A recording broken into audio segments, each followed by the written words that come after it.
Hello, everyone. Good morning.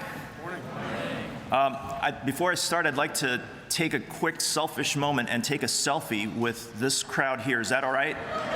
Is that okay? All right. I'll be fast, I promise. Hopefully I get this right the first time. Okay, here we go. There we go. All right.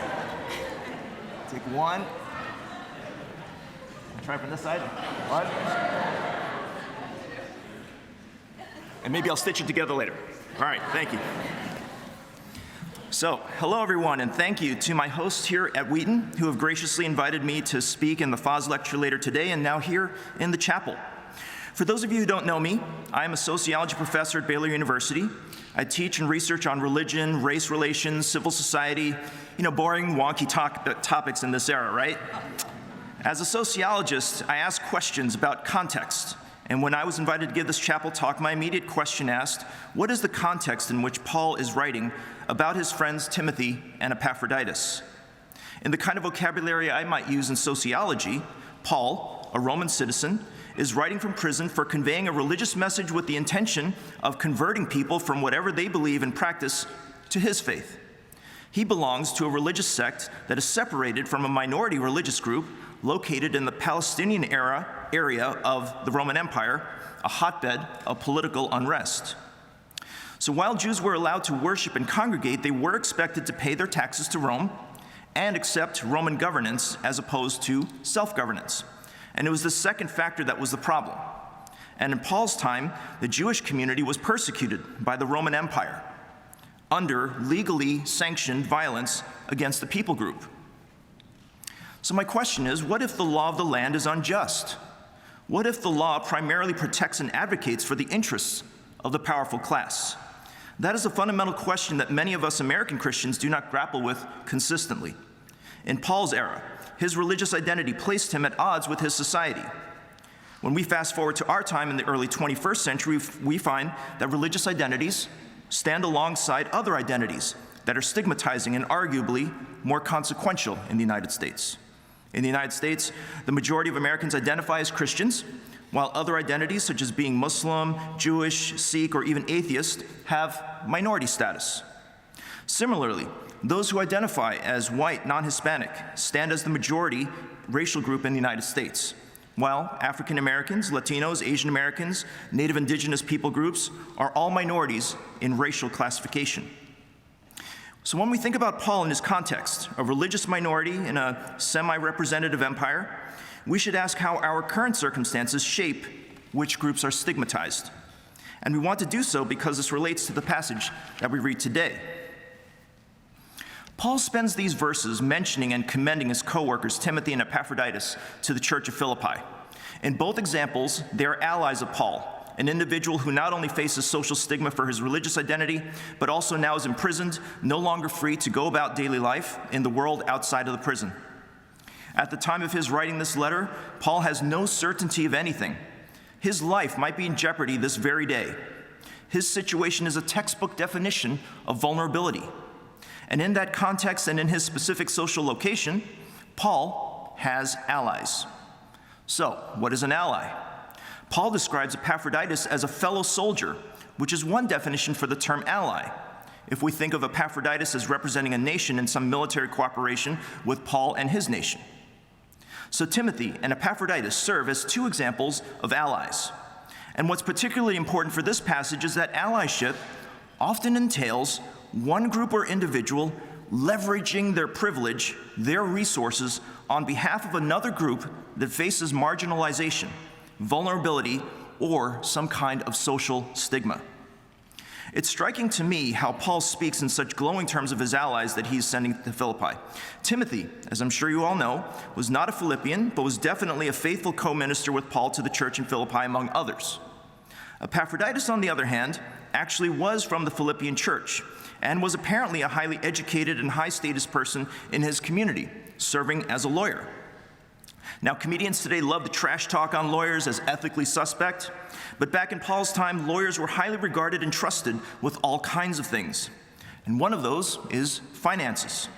We don't think of this phrase when we talk about collecting an offering at church, right? But that was one of Epaphroditus' main tasks, to deliver the funds raised at Philippi for Paul's ministry and hand it to Paul. A community doesn't typically assign this to someone with a sketchy track record, so it makes sense that someone like Epaphroditus is chosen.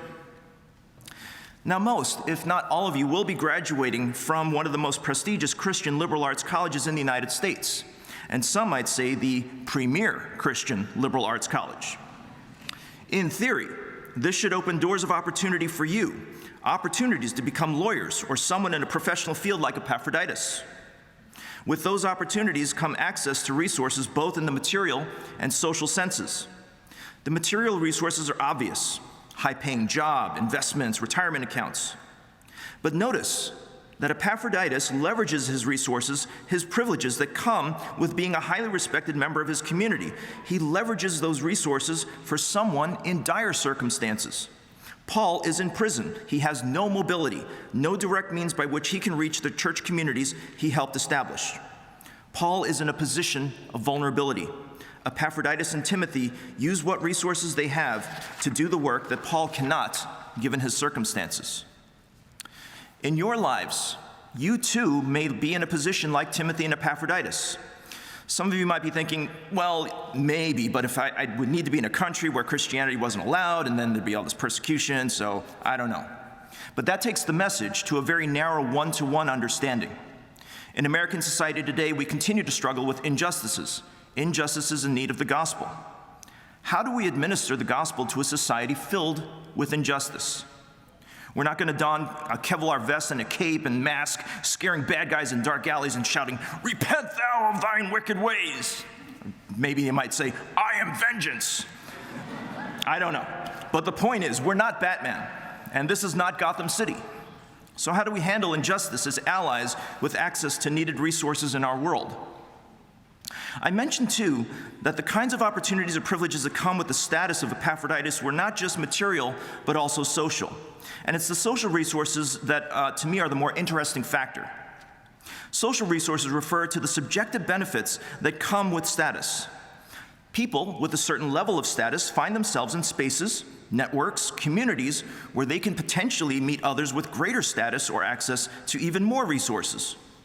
Moreover, they learn from these relationships like we do in every relationship. We learn what's acceptable and not acceptable in different kinds of company. We learn what to say, how to say it, when to say it, to whom to say it, and why. So too with Timothy and Epaphroditus.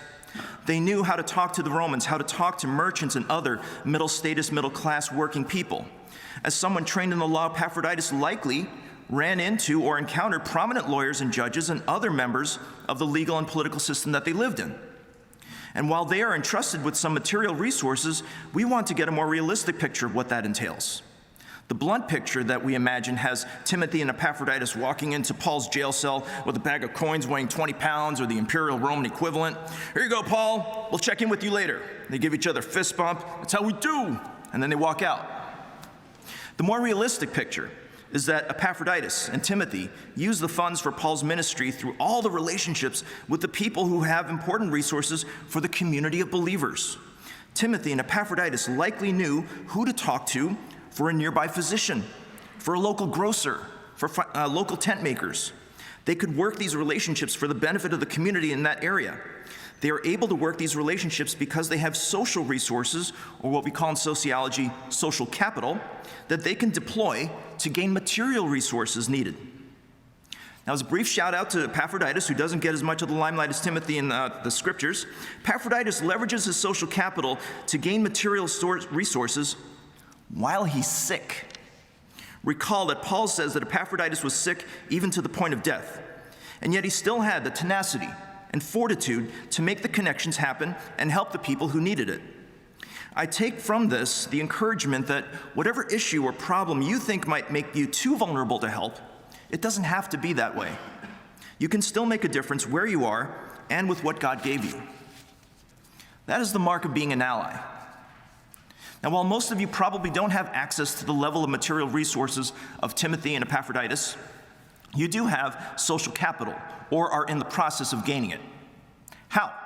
Well, right now, you gain social capital with your fellow classmates when you're working on a task together. And think about the ways that you serve in your local community, the people that are in charge of the organizations that help that local community. Have you gotten to know them? You've just built up some social capital. And when you graduate, how and where do you expect to live? Those decisions might seem really far away right now and seemingly inconsequential, but they have deep implications for the kind of social capital you have already gained at Wheaton and where you can leverage it for the greatest good. Social capital has direct benefits for you in whatever career you aspire to, but as Paul commends Timothy and Epaphroditus, they looked after the interests of others just as much as their own.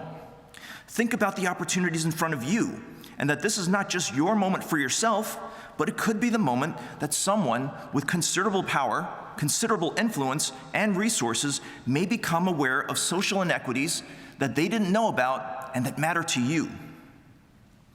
All right, so what can this look like? Now, since 2020, the world has faced two major crises, and the United States a third one. There was the pandemic, there was the economic crash, and in the United States, there was a racial reckoning that manifested in two important ways. The first was the repeated systemic injustices against everyday African Americans by law enforcement and so-called armed neighborhood watchers. The second was the exponential increase in assaults against Asian Americans, people that look like me. Out of 18 million people who identify as Asian Americans in the US today, about 4 million, according to some surveys, experienced some kind of discrimination in the form of physical attacks, being spat upon, shouting of slurs, defacement of property, including their own churches. The two most notorious being the murder of 6 Asian American women in Atlanta in March 2021, and the largest mass shooting in the state of Indiana that included 4 workers who identified as Sikh, a religious faith originating in South Asia, just 1 month later. Racial minorities in America are vulnerable groups, vulnerable to state and random acts of violence. How might Christians respond? What might allyship look like? We have a great example, believe it or not, among your staff here at Wheaton, Pastor Ray Chang and area pastor Charlie Dates. So let's take a look at this news story covered on ABC News' Soul of a Nation Juneteenth special back in June of 2021. Can we play that video? One listening today. We can send a signal to the rest of the nation that where ethnic minorities unite, the flourishing of all humanity in America is but moments away.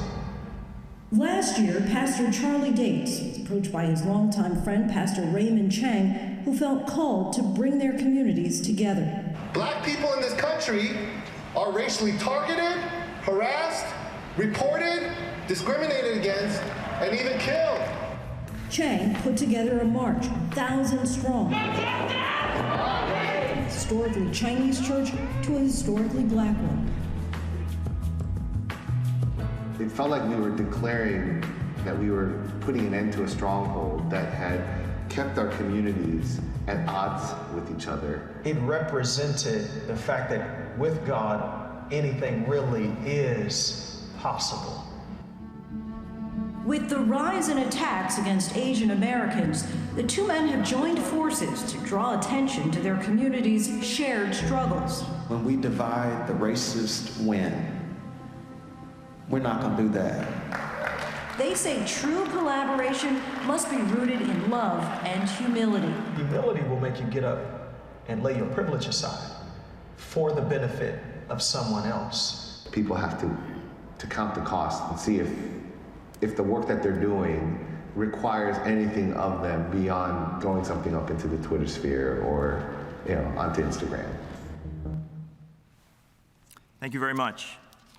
Now, being an ally sometimes involves community action to raise awareness to various communities that injustices like racial injustice are a problem not just for the people, for one people group, but for all people.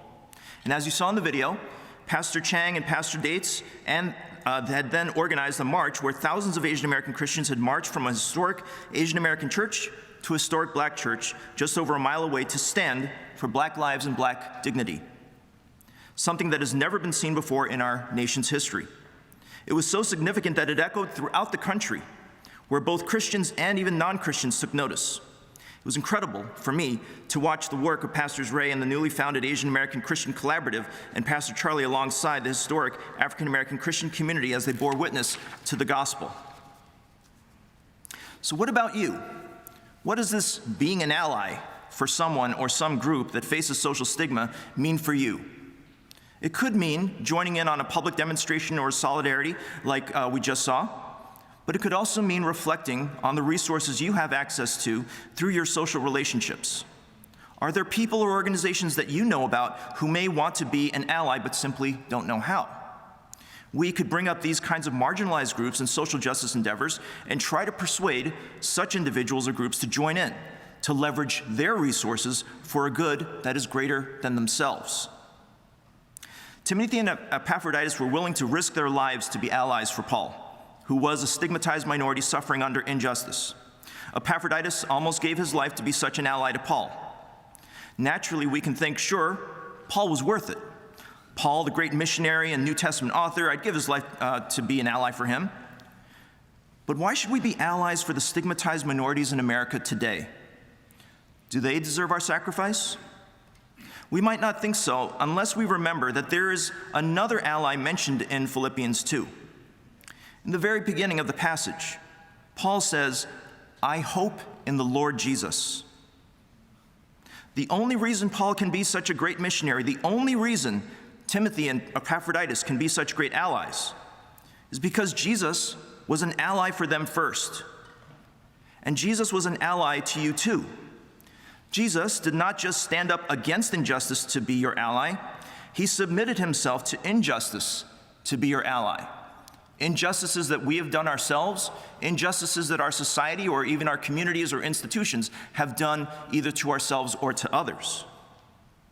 And so when we reflect on Christ's submission to injustice for our behalf, if we understand what Jesus has done for us, how can we not stand as allies for others as well?